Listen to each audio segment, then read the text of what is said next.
You're watching Greensboro Community Television.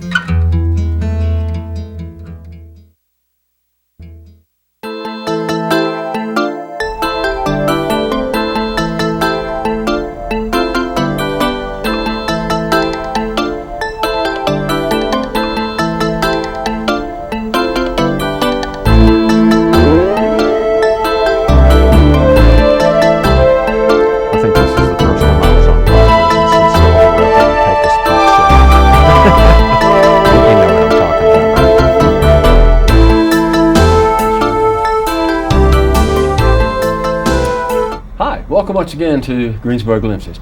We have for you on this program a story that's, I would say it's heartwarming, it's amazing in many ways. You know, if you would ask most folks the word that they would dread to hear the most, it would probably be the C word, cancer. It's something that we don't like to even think about and certainly are scared of if it affects us or a member of our family. But my guest on this program is a man who has experienced that. He's had it, he's had the treatment, he's come through it, and he's got a great story to tell, and I'm going to let him tell it. He is Bob Cohn. Bob is an attorney here in Greensboro. He's past president of the Rotary Club of Greensboro, very active in many aspects of community life. Bob, thanks so much for joining me. A pleasure. I want you to tell your story because it's a great story. People pay attention. You need to hear this. Well, I'm mostly a trial lawyer. On July 15, 2014, I woke up like always. I had a hearing in court that morning, but I felt nauseated. I wasn't able to eat anything. I went to court, I conducted the hearing. I won the hearing, but as soon as it was over, I was walking outside and I threw up on the courthouse steps. Then I immediately felt better. I went to my office, I ate a little bit, but by that night the same thing was happening all over again. So I called it was already after hours, I called my doctor who got me some anti-nausea medicine, and he said, well, come in the first thing in the morning, which I did, and he felt my belly and he said, what's that? I feel a mass there, what's that? And I said, I have no idea. He said, well, we need to get some imaging studies. Long story short, it turned out to be a tumor that was the size of a football that I had no idea what it was. It turned out it was a sarcoma, which is a rare type of cancer. There are only about 3,000 cases a year, and they usually occur in people's limbs, not in the gut. So after the imaging showed the mass, I was sent to the emergency room. I had emergency surgery. And the surgeon, very, very wise man here in Greensboro, he took one look at it and knew he couldn't get it out because it was wrapped around my intestines, my superior mesenteric artery, which controls all the blood supply to almost all of your intestines. And with all that going on, he didn't have the training or the equipment. He relieved the blockage because it was an intestinal blockage that was causing my problem. He sewed me back up. He sent me to the cancer center here in Greensboro, but since it was a sarcoma and quite rare and they have almost no experience with it here, the oncologist here in Greensboro sent me to a local academic medical center. I went there. They started with 25 sessions of radiation, the goal of which was to make me a candidate for surgery because they didn't give me any hope that the radiation was really going to cure anything or even send me into remission. And I was going to meet with their surgeon at the end of those 25 sessions, which is exactly what I did. I remember it like it was yesterday. It was October 15, 2014. I met with a highly touted surgeon, and he said, Mr. Cohn, I'm sorry, I can't help you. Nobody can help you. The tumor is still wrapped around your superior mesenteric artery. You just can't cut that. And I said, well, what'll I do? And this is what he said, and I actually have a copy of his note that he wrote it in, come back if symptoms recur. So I took that, my wife Sally was with me. We drove home back to Greensboro.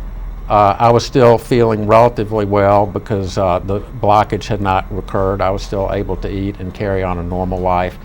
I was still going to work every day, but trying to figure out what I was going to do. I knew I had to get a second opinion, but you're sort of down in the dumps, and the fact is 2 days had gone by, I had done nothing.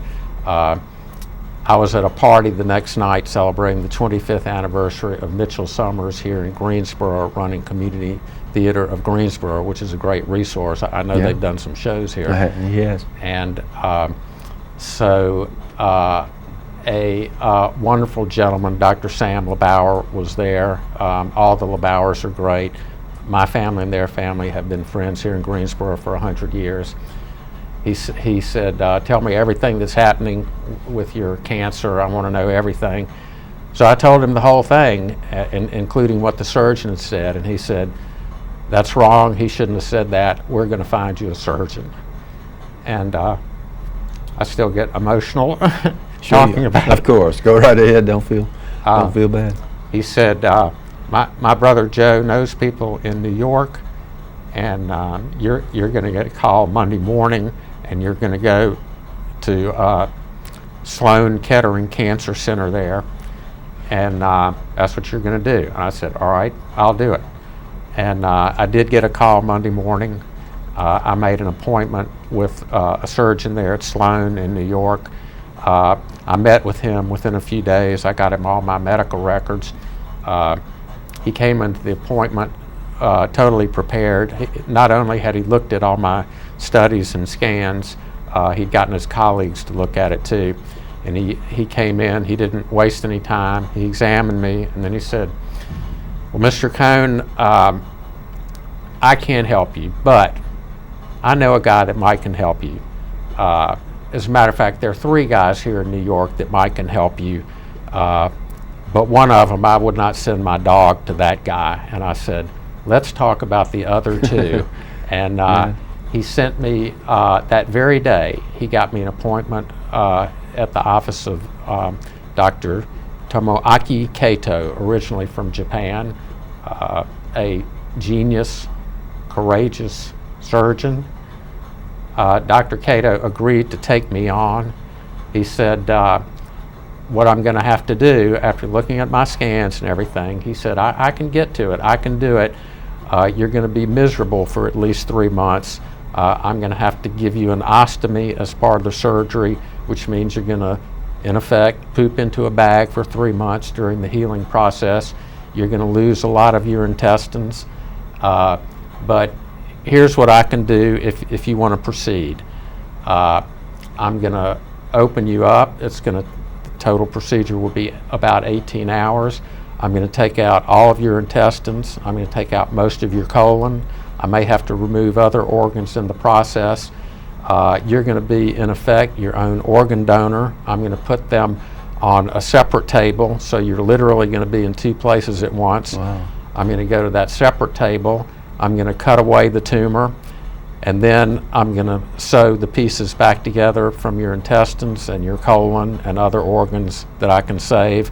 I'll sew them back together, and then I'm going to bring everything from that second table back over to the main table where you are, and I'm going to sew them back inside your abdomen, and then I'm going to sew you up.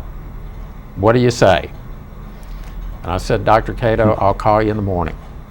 And I called as many people as I possibly could, got as many opinions as I could get.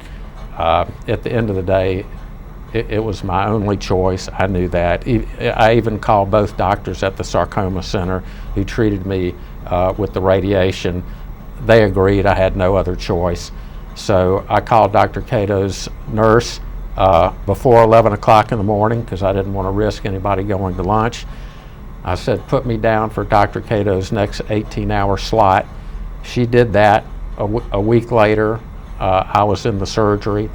Dr. Cato did everything he said he could do. I had no side effects. In other words, I never got any kind of infection. I never had to be readmitted to the hospital. It took only a mere 14 and a half hours. Only 14. Dr. Cato was there himself the entire time. And one of the things I wanted to know, and I asked him there at the meeting, I said, Doctor, can you cure me? And he said, probably I cannot cure you. With a little luck, I can get you 5 years because this cancer has a very bad track record of recurrence. And I'll send everything to the pathology report, and they may say everything looks great, but I can only send them what I take out. I can't send the rest of you to the pathology lab. So, well, I did get a great report, and the better pathology report you get, the better. I mean, unfortunately, I have had a recurrence. I'm in chemo here now in Greensboro, and that's going very well. And this is a common story. Usually with cancer, doctors never talk about curing you. They like to talk about remission. Remission means you're not having any symptoms and nobody sees anything. So you're on this sort of watch the rest of your life. For most people, it's the rest of your life, depending on how old you are. And maybe in 20 years they'll declare you cured, and maybe one day that'll happen to me. But what Dr. Cato did is just incredible. He developed this procedure himself.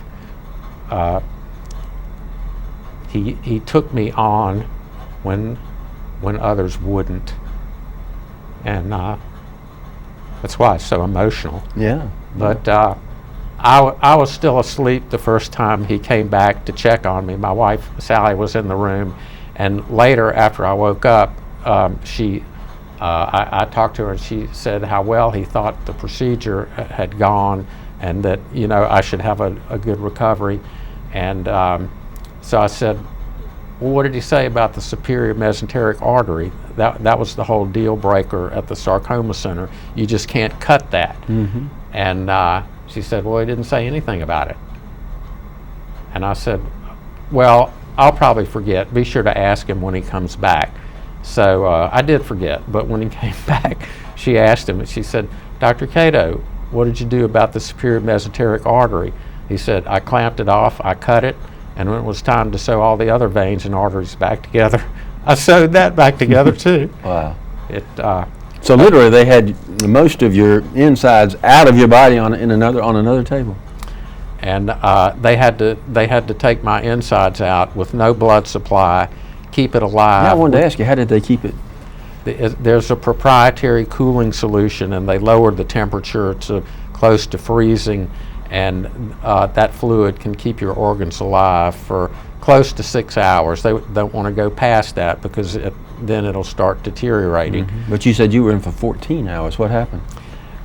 It took about 4 hours to get everything out, and it took about another 4 hours to get everything back in. That included and putting everything back in was the hard part, because at that point the surgeon was tired. He had to reconstruct blood vessels, and Dr. Cato sewed every blood vessel that he cut. He sewed everyone back together himself. And one of them, my superior mesenteric vein, which drains everything back to the heart from most of your intestines, he had to reconstruct that using Dacron, and that was about 12 hours into an already challenging surgery. Mm-hmm. So there's just not a whole lot of individuals like him. And by the way, this is not the first surgery that he has sort of invented from whole cloth. He does liver transplants sort of as his bread and butter, and mostly on children, by the way. And he figured out with a child, it doesn't work well in adults, but with a child who has a diseased liver and needs a transplant, you can leave part of that child's native liver, the part that's healthy enough, and put it alongside the donor liver. It makes it a more complicated surgery because now both livers need a blood supply, and you have to take that into account. We've got a picture. If our director could get up a picture with 4 people in it. One of them's Dr. Cato. We should see this gentleman and see who he is. Yeah. So that's Dr. Cato standing next to me. He's all the way on the right. Sally's on my left, and Dr. Pedro Rivas Betancourt is on the far left next to Sally. He's a Venezuelan surgeon, and Dr. Cato taught him how to do the liver transplant surgery that I've been talking about, because they did not have that capability in Venezuela. there was a child on her way from Venezuela who'd arranged to get transportation, and Dr. Cato was going to give her a new liver. Unfortunately,